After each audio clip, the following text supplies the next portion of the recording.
Senhoras e senhores, está começando mais uma A Confraria Cirúrgica Podcast. O podcast que vai te contar sobre as maiores curiosidades, os desafios e os bastidores dentro e fora do bloco cirúrgico.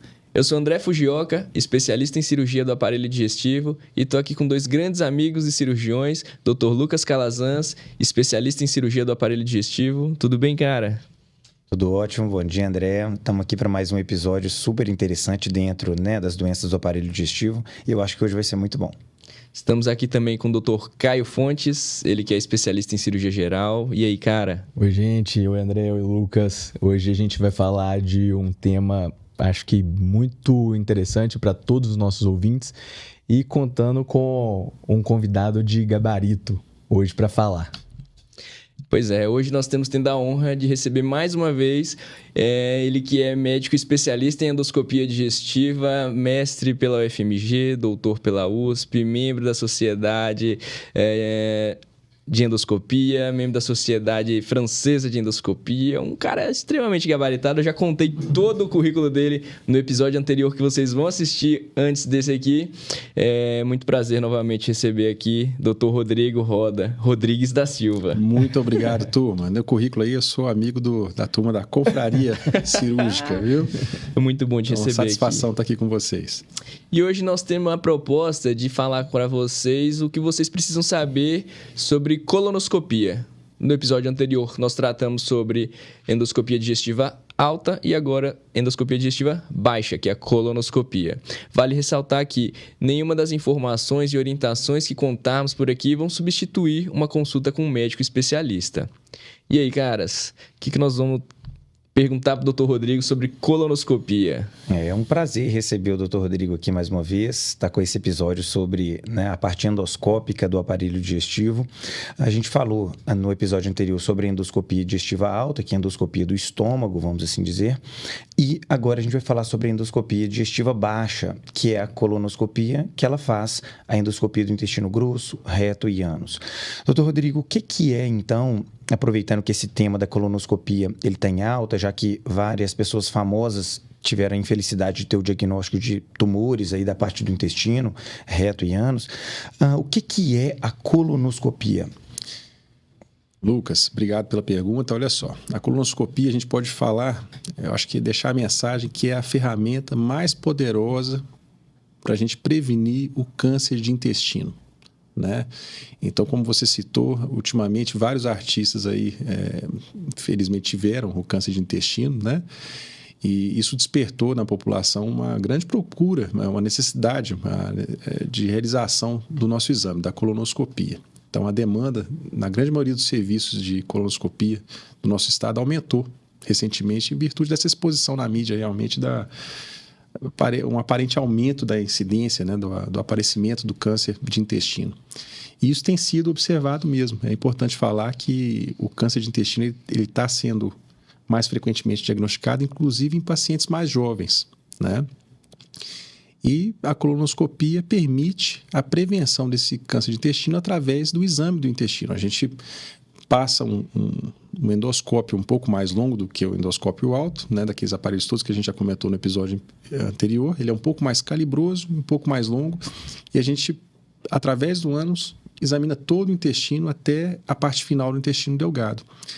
E aí a gente vai examinando esse revestimento interno do intestino, que é a mucosa, procurando lesões que podem virar um câncer. Então, essas lesões se chamam, na maioria das vezes, as pessoas já ouviram falar dos pólipos, né? São essas verrugas que dão na parede do intestino, e alguns desses pólipos podem virar câncer. Na dúvida, a gente resseca praticamente todos esses pólipos e manda para análise para ver qual tipo de pólipo que é, se é um pólipo que tem chance de virar câncer ou não, né? Se é um pólipo que já estava degenerado, já era um câncer ou não. Então, é um exame que permite esse exame da mucosa, biópsias de lesões e ressecção desses pólipos, o que ocasiona uma redução da mortalidade pelo câncer de intestino. Excelente. Né? É legal que a gente está conversando aqui, o tema está realmente super em voga. E o que eu acho mais interessante de falar de colono é da responsabilidade que todos nós temos aqui na parte de prevenção do câncer de intestino. Então, todo paciente que eu atendo, seja no consultório, seja no pronto-socorro, e às vezes até, vamos brincar assim, conversa de bar, tentar levar essa conscientização. A gente sabe, né, você mais do que a gente, existe um certo preconceito, um certo medo, uma certa questão de uma vulnerabilidade com relação à colonoscopia. Então, explica pra gente o procedimento, como funciona, o paciente está acordado, está dormindo, para clarear isso, porque a informação é igual a diminuir esse medo, esse receio. Você tocou num assunto que é muito interessante, porque eu tenho colegas médicos que têm medo de fazer a colonoscopia, né? Vocês estão muito novos, hein? Vocês já fizeram a sua ou não? Ainda não. Ainda não, né? Eu já fiz a minha. Recentemente, né? Pretendo fazer em breve. Então, assim, a partir dos... isso é legal deixar essa mensagem. A partir dos 45 anos de idade, homem ou mulher, mesmo sem sintomas nenhum, mesmo que você não tenha nenhum parente que tenha câncer de intestino, mesmo que você tenha feito sangue oculto negativo, hoje é indicada a colonoscopia para todas as pessoas acima de 45 anos, tá? Então, é a primeira mensagem que tem que deixar para os nossos ouvintes, né? Como que é esse exame? Não precisa ter medo de ser desvirginado, né? Porque isso aí, você não vê o exame. Então, o que acontece? Você vai fazer uma preparação na véspera. Eu acho que a parte que é mais difícil desse exame é isso. Você tem que fazer uma preparação, que inclui uma série de orientações de dieta, de alguns alimentos que você tem que evitar, e o uso de alguns laxantes. E aí você toma esses laxantes, vai ao banheiro várias vezes até sair só água, né? Então chega um momento que não tem mais nada, né? A gente até brinca, os pacientes falam assim, nossa, doutor, até emagreci 2 quilos, né? Tá vendo que tem uma vantagem da colonoscopia, né? A barriga fica seca. A pessoa, porque desidrata muito, né? É um exame que desidrata muito a pessoa. Então esse é um dos cuidados que a gente tem que ter, o paciente tem que manter uma hidratação vigorosa durante a preparação do exame. Chegando no nosso serviço, é feita uma sedação venosa, que é a semelhança da endoscopia. Basta a infusão de alguns medicamentos que farão o paciente dormir. Mas não é anestesia geral, é uma sedação. E aí o exame ele demora aí em torno de 20, 30 minutos para fazer um exame bem feito de toda a mucosa do intestino, né? E a pessoa vai para a sala de recuperação depois desse intervalo, mais meia hora ela está já acordando, né, e pronta para ir para casa, descansar o restante do dia. Então, não há necessidade, na grande maioria dos casos, não há necessidade de internação. A pessoa pode fazer a preparação em casa, faz o exame e dorme em casa também no mesmo dia do exame, né? E, como a gente comentou, é o exame principal para a prevenção do câncer de intestino, né? Permite que a gente não só diagnostique um câncer avançado, como a gente consegue reduzir a mortalidade pelo câncer de intestino, né? Ô, Rodrigo, a gente estava lá no congresso essa semana, né? Eu já falei isso aqui outras vezes, mas lá discutiu muito sobre câncer de cólon e câncer de cólon metastático mesmo, com, né, outras células de câncer no fígado, por exemplo. E a gente vê que os estudos mostram, né, Lucas, que cada vez mais aumenta o número de diagnósticos, mas uma coisa que eu fico muito otimista é dados que mostram que as lesões mais precoces são descobertas precocemente e os casos que já têm um câncer mesmo instalado, o paciente também tem uma sobrevida, né, aumentada. Então, obviamente que a gente quer dar o diagnóstico precocemente e não deixar que esse câncer desenvolva, mas também para, eventualmente, quem tem, né, e a gente já falou aqui da mídia, etc., quem já tem, o prognóstico, ele tem se mostrado cada vez melhor, né, em termos de viver mesmo com a doença e curar, e às vezes tem que operar o intestino, não é o foco nesse momento, mas opera o fígado também, tira metade e os pacientes vão vivendo. Ou seja, uma doença que ela tem uma agressividade, mas que se fizer o exame no momento oportuno, se seguir tudo direitinho, tiver acesso e está muito acessível, ele é um tipo de câncer que responde bem, vamos falar assim, né? Não só a prevenção, mas como ao tratamento. Acho que complementando isso, André, eu acho que melhorou muito como fazer o diagnóstico, né, além do tratamento, né? As técnicas cirúrgicas melhoraram bastante também, né? E a colonoscopia se difundiu também. Então, hoje você consegue fazer a colonoscopia em vários locais de uma forma adequada, né? E a gente sabe que se o paciente segue direitinho as recomendações para fazer a prevenção do câncer de intestino, tanto a incidência ela reduz em torno de 50% a chance de você ter um câncer de intestino no futuro e a mortalidade até 80%. Então, existe ainda o chamado câncer de intervalo, que é aquele câncer que aparece no paciente mesmo que ele tenha feito a colonoscopia nos intervalos recomendados, né? Mas é um impacto enorme, né? A gente consegue reduzir em 80% a mortalidade pelo câncer de intestino. Esses dados são muito legais, né? A gente fica satisfeito com... A gente fica satisfeito com esses números, esses dados. E, Rodrigo, deixa eu te falar uma coisa aqui importante. Talvez diferente um pouco da endoscopia alta, né? O fluxo de pacientes. O paciente vai lá no meu consultório, 45 anos. Embora, às vezes, ele não vá com essa demanda...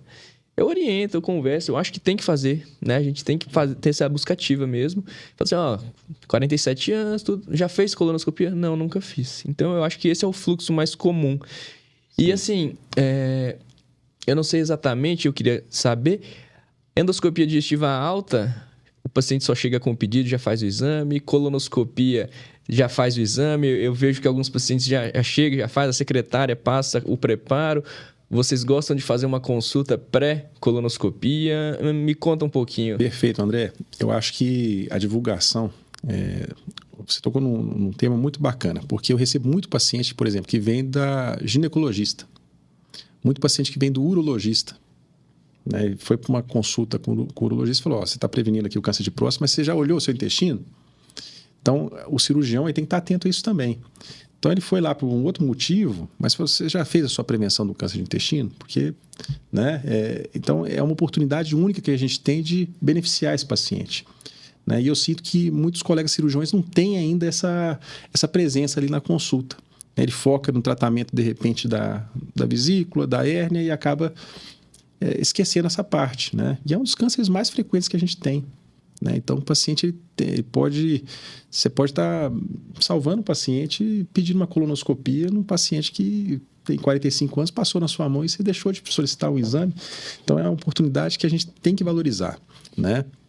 Uma vez feita a indicação do procedimento, esse paciente, obrigatoriamente, ele tem que passar por uma consulta conosco, né? E no nosso serviço por uma avaliação pré-anestésica. Tá? Isso é interessante porque, diferentemente da endoscopia, a coluna é um procedimento um pouco mais demorado.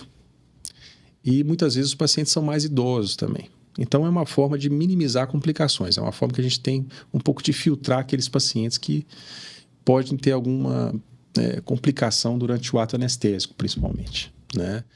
Então, no nosso serviço, sempre uma consulta com o médico endoscopista e uma avaliação pré-anestésica que pode ser feita até online, né? Avaliação pré-anestésica também e, em alguns casos, fazer aquele risco cirúrgico mais completo. Né?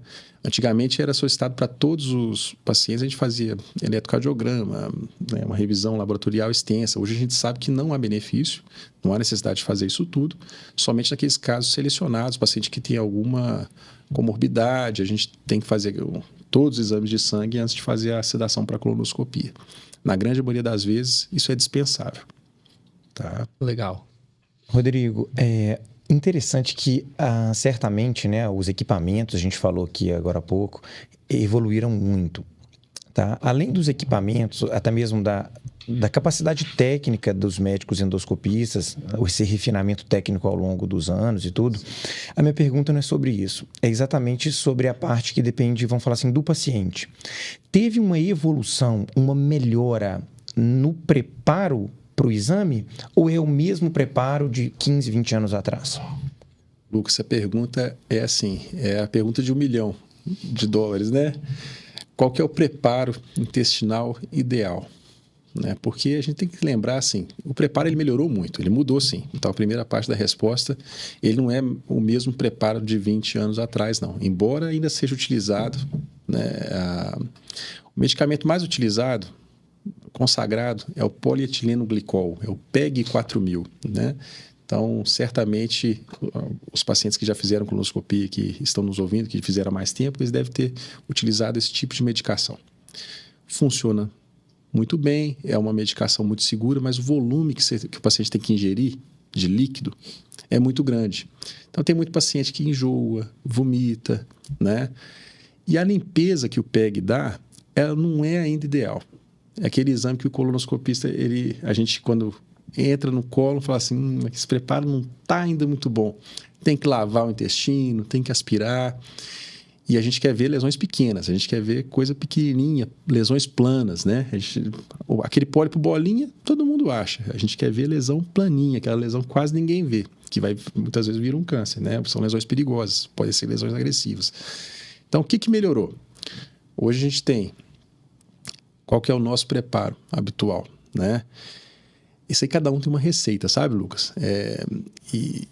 Embora muitas coisas estejam bem estabelecidas na literatura, mas cada um tem igual receita de bolo. Uma tem a dieta sem resíduo durante 3 dias, o outro faz 2 dias, tem um que faz um dia só.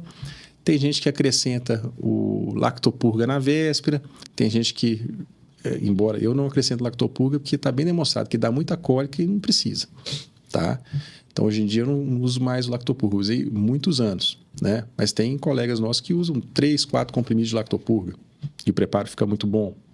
Então, é muito da experiência de cada um também.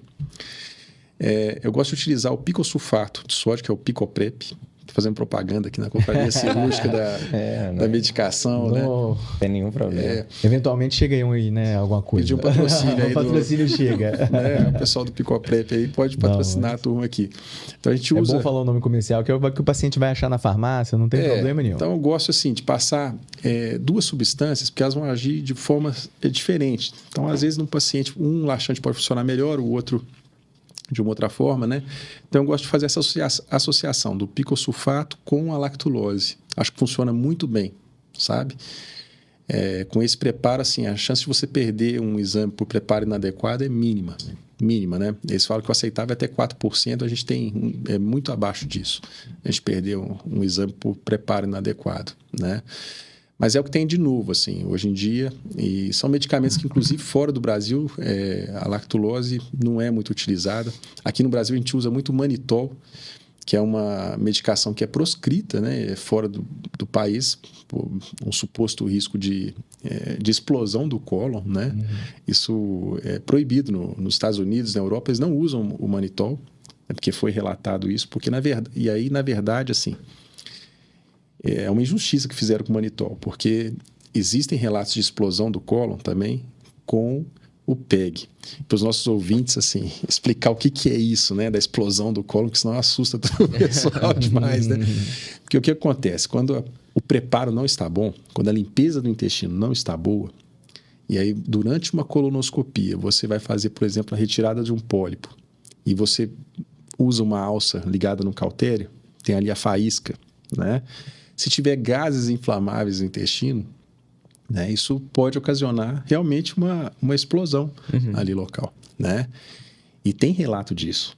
Então, é um cuidado que a gente tem que tomar muito grande com a limpeza adequada, né, do intestino e não fazer uma terapêutica, não tirar um pólipo se o preparo estiver ruim, né? Qual que é a chance disso acontecer?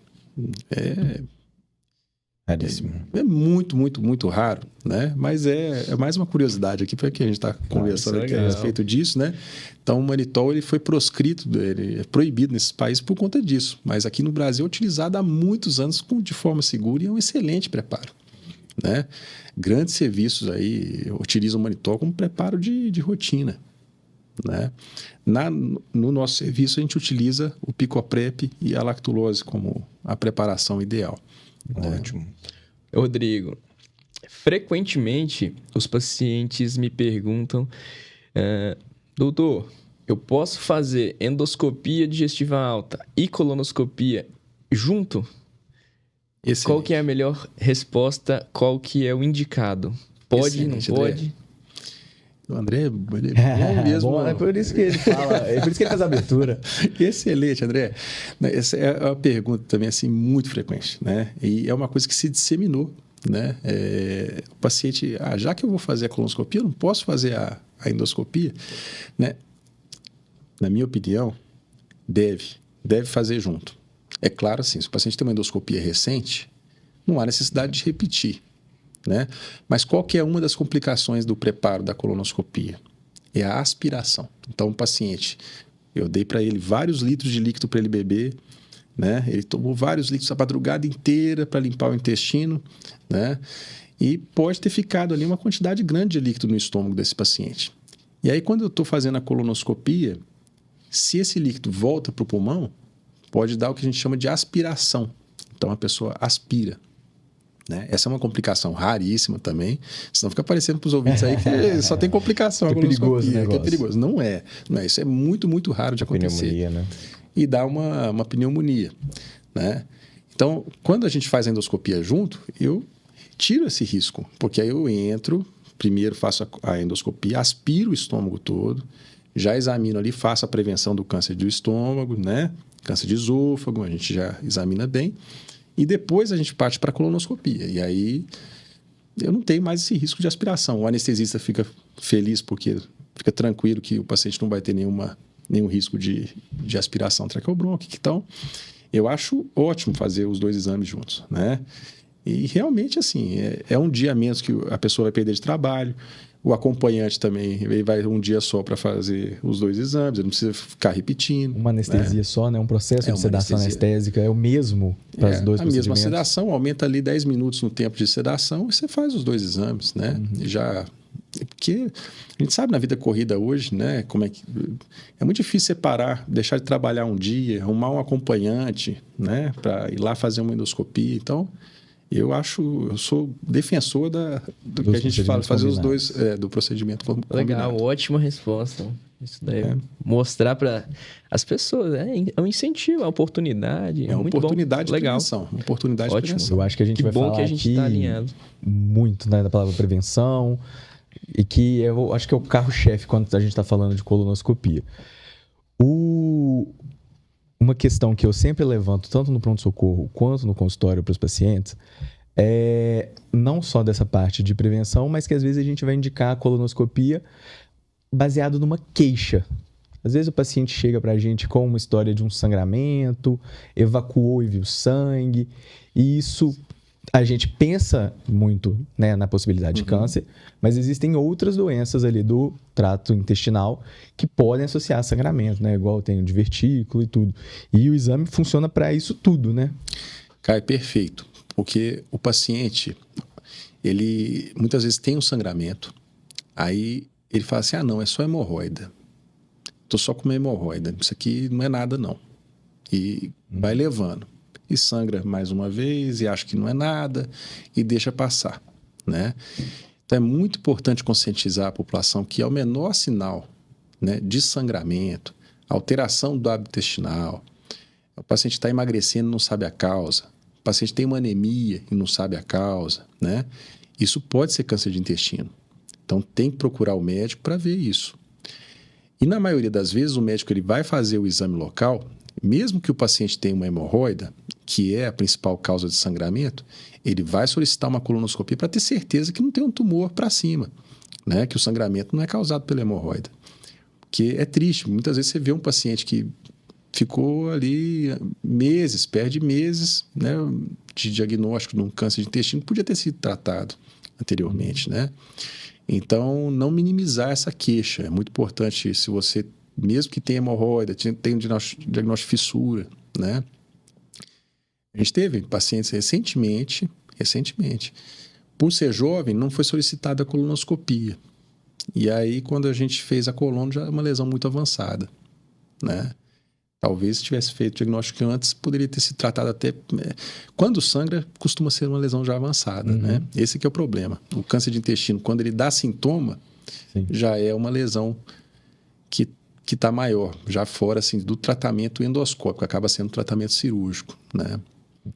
Então... Na minha rotina, eu tenho até por hábito, até um paciente mais jovem, né, e que chega com uma queixa de sangramento, e ali no exame mesmo, né, da região anal, a gente vê o que pode estar motivando, eu já tenho por hábito já introduzir essa conversa de colonoscopia e muitas vezes solicitar. Mesmo falando assim, eu estou vendo ali tudo, mas realmente é um sangramento que a gente que trabalha muito na área, a gente tem visto, né, uma frequência em pacientes mais jovens. Sim, aumentou muito. E óbvio que está associado, né, com a disponibilidade do exame, a gente fazendo mais diagnóstico, mas eu tenho na minha prática esse cuidado um pouquinho a mais de sempre lembrar que aquele sangramento ali da região anal pode estar mascarando, vamos dizer assim, né, acobertando uma outra lesão. Sim. Rodrigo, e dentro do que você também falou, complementando o que o Caio disse, e o que você falou também sobre aquelas consultas médicas, seja cirúrgicas ou não, em que o assunto da colonoscopia, esse rastreio em qualquer paciente, mesmo sem sintoma, mesmo sem história na família, acima de 45 anos, o exame deve ser indicado. Então, a gente vê muito pacientes com muito mais do que 45 anos, que já trataram, às vezes, outras doenças, por exemplo, até um outro tumor de outra área, ou algum outro tipo de doença, que já passou por inúmeros médicos, já fez exame de endoscopia muitas vezes, às vezes trata até com um oncologista, porque tem um câncer renal, alguma coisa assim, e esse paciente nunca fez colono. Isso a gente vê muito. Então, mais do que só o paciente que tem um sangramento pelo ânus, também o paciente que está acima de 45 anos, esse assunto tem que acontecer. E o que a gente percebe muito é que as consultas médicas hoje são muito rápidas, porque são consultas que os planos de saúde pagam muito barato, tem que encher a agenda, tem que atender 20, 30 pacientes numa manhã, que não é a medicina que a gente pratica, que não é aquela medicina que a gente acredita nela, mas que ela é muito feita a um quarteirão daqui de onde a gente está gravando agora. Então, a gente percebe que essa medicina de volume, de correria, e que veio atender a hérnia, olhou, a cicatriz está seca, vai embora. Ela não é a medicina que ela é mais completa para o paciente. E o paciente muitas vezes não sabe disso. Ele paga lá R$2.000 de plano de saúde, acha que eu estou coberto. E às vezes a medicina que está sendo aplicada para ele, até por bons profissionais, não está sendo uma medicina de qualidade. Então a gente tem que sempre lembrar do rastreio da colonoscopia. Mudando um pouquinho o foco, quando a gente fala de intestino grosso, reto e ânus, vem sempre, até para falar a palavra ânus, muitas vezes os profissionais e os pacientes já têm o pudor, né? Porque envolve a intimidade, o pudor, etc e tal.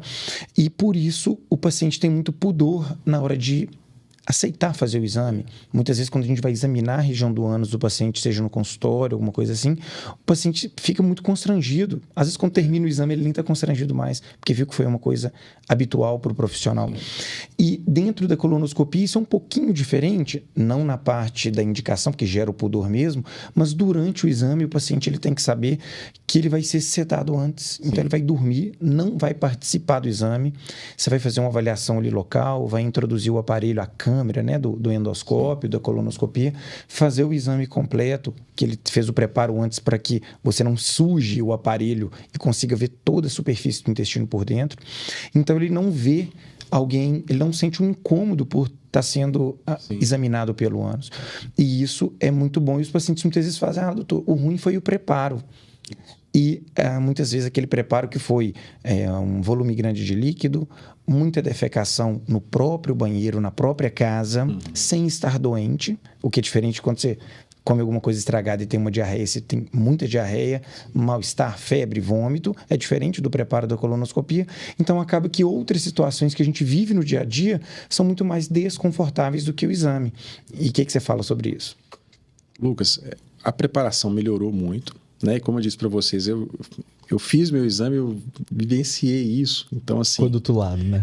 Do outro lado. E que é muito bom. Quando a gente faz quando a gente vira o paciente, aí aquelas queixas pode que muitas falar vezes... com mais propriedade ainda, né? Aquelas queixas que às vezes a gente acha que são infundadas, né? Realmente tem lógica, né?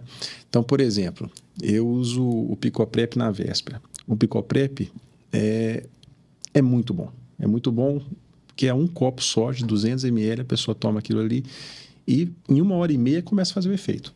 Começa a fazer o efeito mesmo e vai clareando as fezes, mas você não tem aquela cólica, não é nada disso. Dá vontade de ir ao banheiro, você vai lá e vai sair, né? E a lactulose da mesma forma.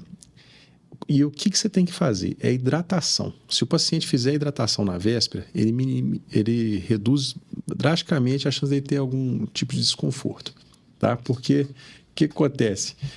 Você está aí, você lembrou de alguma coisa do preparo? Então, assim, tem que estar bem hidratado, principalmente o paciente mais idoso, tá? Porque tem paciente que tem hipotensão, pode ter uma síncope, Desmaiar em casa, né? Desmaia, pode bater a cabeça. Então, assim, é muito importante o paciente idoso estar acompanhado, né? Em paciente, alguns a gente põe até aquela fralda geriátrica, se o paciente tem alguma dificuldade de mobilidade de ir até o banheiro, né? Porque tem paciente que não dá tempo para vir. Até ele levantar e ir ao banheiro, então você já passa aquele fraldão geriátrico para ele, que ele fica mais confortável ali, né? Numa eventualidade, ele tá eventualmente um paciente mais fragilizado, fazer o preparo até hospitalizado, Sim. né? Internado. Sim. Isso é interessante falar. Caio, assim, o preparo hospitalizado é uma coisa assim, muito paciente já chega e fala assim, doutor, eu quero internar, fazer esse preparo. Só que hospitalizado, você vai estar no banheiro que não é seu. Sim. Você está com sede, às vezes você tem que chamar a equipe da enfermagem, vai demorar um tempinho para chegar o líquido, mesmo deixando ali aquela jarra, né? Tem a questão da internação, é um ambiente que não é o seu, não é a sua cama. Então, assim, eu vejo que eu tento sempre preparar o paciente em casa. Eu acho que é o melhor para ele, né? Quando não tem jeito, o paciente já tentou em casa, não deu certo, ou tem várias comorbidades que, de repente, o preparo pode causar... pode descompensar a função renal, né? A função cardiológica desse paciente, tem algum risco, aí eu interno, né? Mas eu acho que o preparo em casa é sempre mais confortável, né? Mas agora eu fiquei curioso com o seu caso, eu tô querendo esse caso seu aí. Lá em casa tem... Meu pai foi fazer colonoscopia recente, assim, deve ter alguns anos aí, poucos. E eu falei com um colega nosso, cara, gente boa pra caramba, o Felipe Hetz, sabe? Sim, conheço. Hetz, faz colono meu pai e tal. Aí ele fez lá. Aí eu, né, meus pais não moram aqui, eles vieram pra cá, meu pai aproveitou pra fazer. Aí passou o preparo lá pra ele e tudo, eu saí pra trabalhar, resolvi as minhas coisas. Aí na manhã do exame dele, ele foi tomar um banho, né? O cara vai tomar um banho pra ir pro hospital.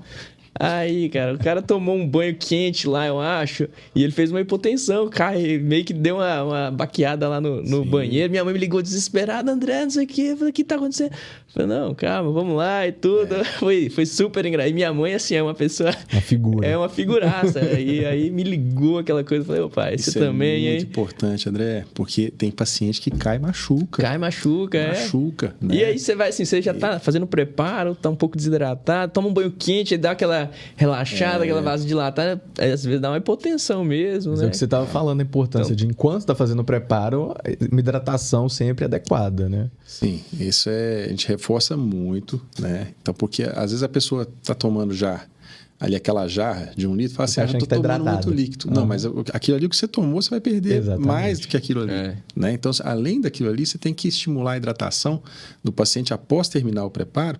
Até 2 horas antes do exame, ele deve tomar líquidos, né? Líquidos claros que a gente fala. Então, água de coco, Gatorade, chás, né? A gente tem que estimular essa hidratação até bem próximo do exame. É isso mesmo, né? legal. Porque para não ter esse desconforto todo. Para não passar aperto e machucar mesmo, porque às vezes meu pai é novo, tudo, mas assim, machuca, né? É verdade. Ô, Rodrigo, uma curiosidade, uma outra pergunta, na verdade, que os pacientes, né, sempre estão aí perguntando. A colonoscopia pode fazer de urgência? Porque tem gente ansiosa, e a gente falou sobre sangramento aqui, né? Então, assim, às vezes o paciente chega com a demanda e falou, doutor, hoje de manhã eu fui no banheiro e saiu sangue nas fezes e eu não consigo fazer mais nada, eu tô muito preocupado, será que eu tenho um câncer dentro do meu intestino? Ele quer fazer na hora.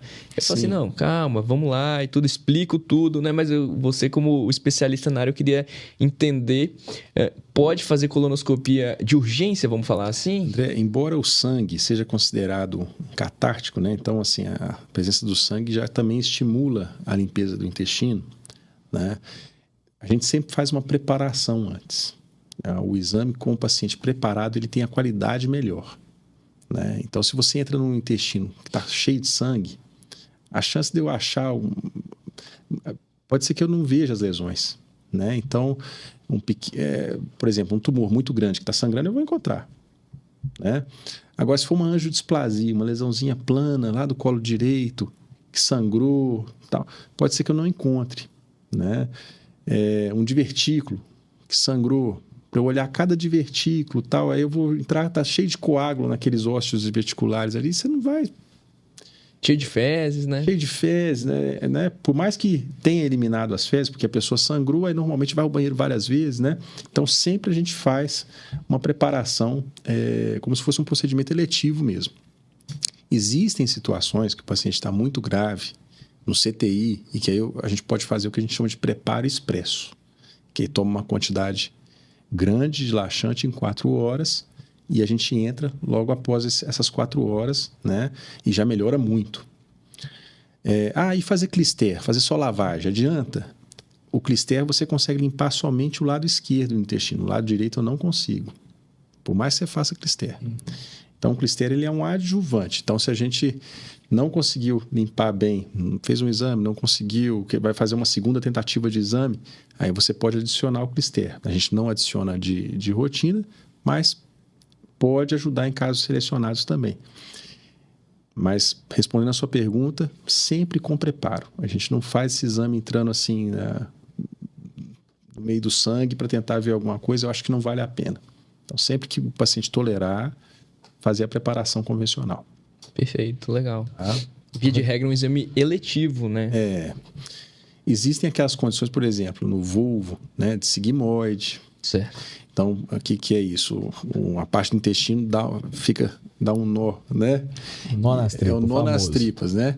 Então, em algumas situações, a gente entra sem preparo. Aí, faço só o clister, entro sem insuflar, jogando só a água, até vencer o ponto de obstrução e aspirar aquele... para descomprimir o paciente. Né? Então, mas é excepcional. Rodrigo, numa condição habitual, uma condição normal, mais frequente, né? Já que as complicações são incomuns, os problemas são raros e tudo, uma situação normal. O paciente fez a colonoscopia, o que é esperado que ele sinta após o exame? Então, você acabou de mandar ele para casa, ele acordou, ótimo, chegou em casa, o que é esperado dele sentir? Ótimo. Se eu falar para você assim, você não vai sentir nada no seu exame, não é verdade, né? O que você pode sentir? Um pouco de distensão, porque o exame que é bem feito, que é um pouquinho mais demorado, a gente insufla um pouquinho mais de ar, porque não adianta eu entrar com o intestino todo colabado, eu tenho que insuflar o ar para conseguir distender a parede do intestino e examinar atrás de cada preguinho ali para achar uma lesão. Então, você pode ter esse sintoma de um pouco de distensão, um pouco de cólica. O preparo ainda também não foi totalmente eliminado, você vai continuar tendo um pouquinho de diarreia. Sente aquela fraqueza, porque você alimentou um pouco mal no dia anterior, né? Então, você fica um pouco, assim, cansado, né? Precisando, naquele dia, você vai ter que repousar. Não adianta você querer trabalhar, né? Não, você vai repousar. No outro dia, você está normal, né? No dia seguinte, mas...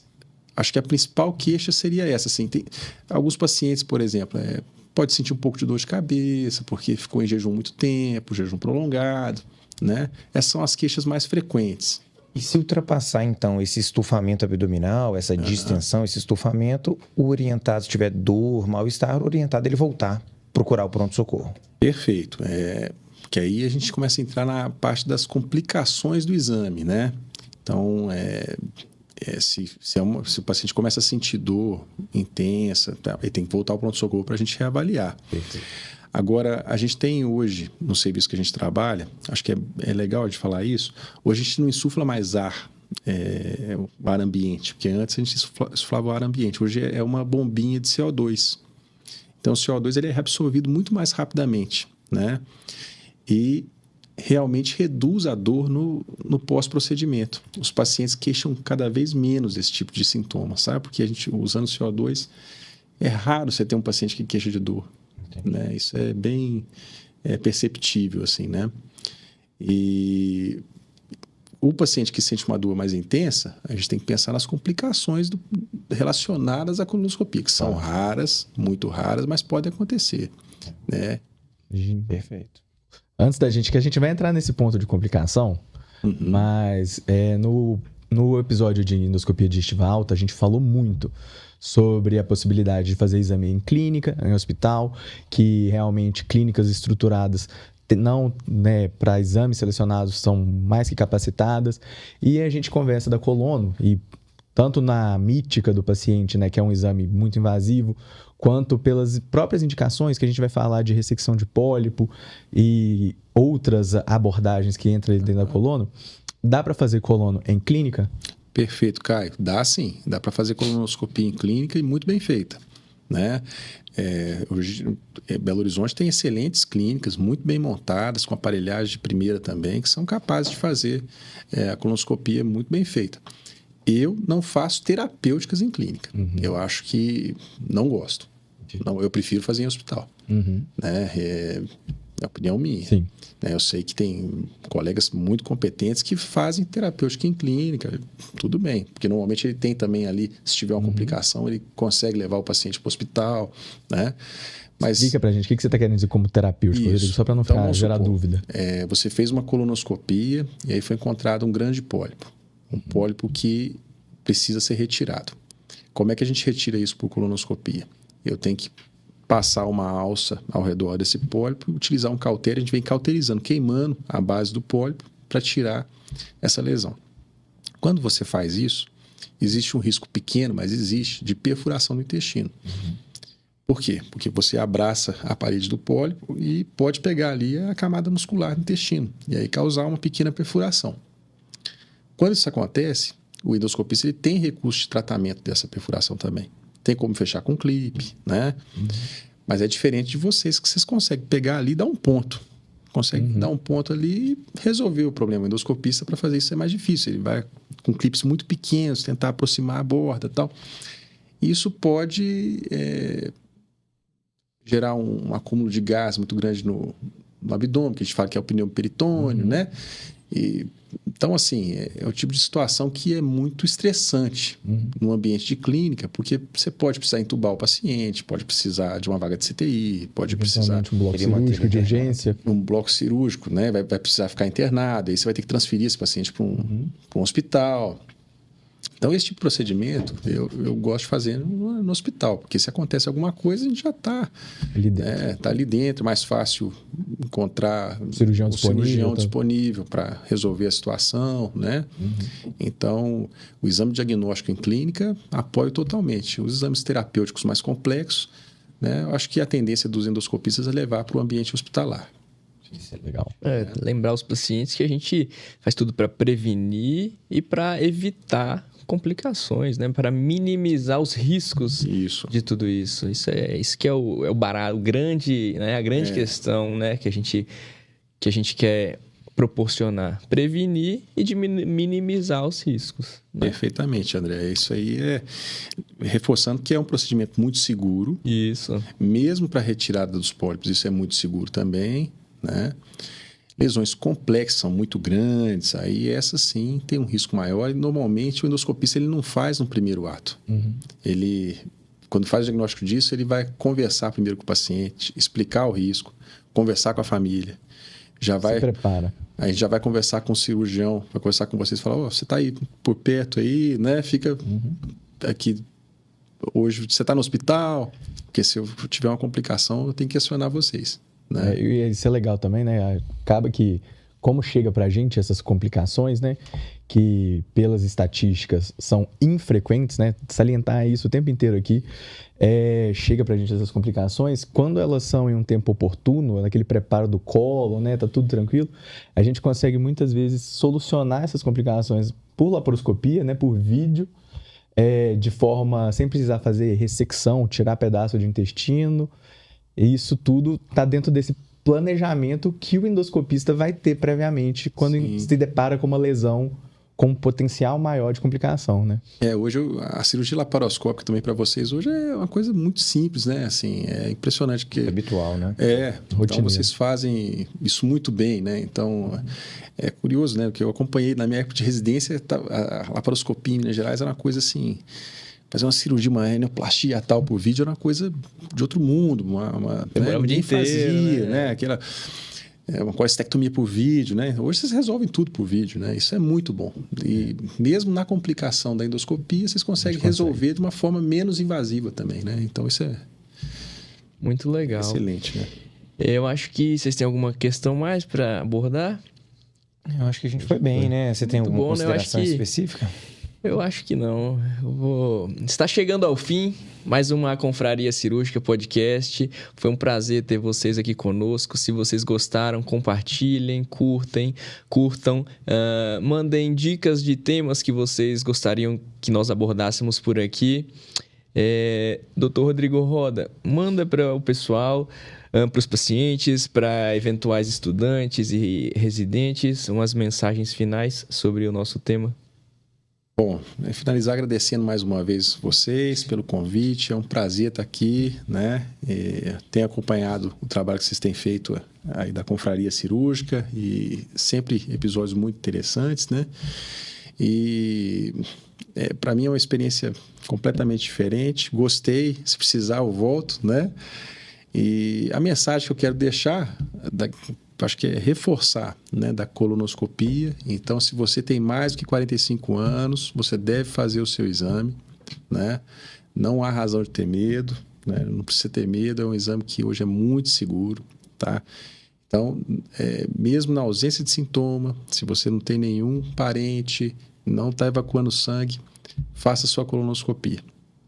Perfeitamente. Doutor Lucas, alguma mensagem final?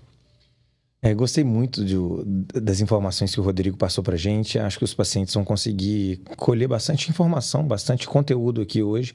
Acho que a colonoscopia é um exame que a gente pede muito, a gente incentiva, a gente cobra isso dos pacientes e cada vez mais a gente vai continuar fazendo, sempre na linha de prevenção para evitar uma doença no futuro ou, né, e se isso não acontecer, que a gente tenha o diagnóstico precoce para que essa doença não vá para frente. Então, acho que é um exame essencial dentro da dinâmica do aparelho digestivo. E queria te agradecer muito aí por ter vindo aqui falar conosco hoje. Foi um prazer recebê-lo e me coloco à disposição para os pacientes. Podem me encontrar na minha rede social, @lucascalazans gastrocirurgia. Lá tem contato da secretária, mensagem de WhatsApp que pode mandar para a gente. Estou sempre à disposição. E você, doutor Caio Fontes? Primeiramente, agradecer o Rodrigo. Foi, assim, muito bom passar aqui, né? Gravar com você.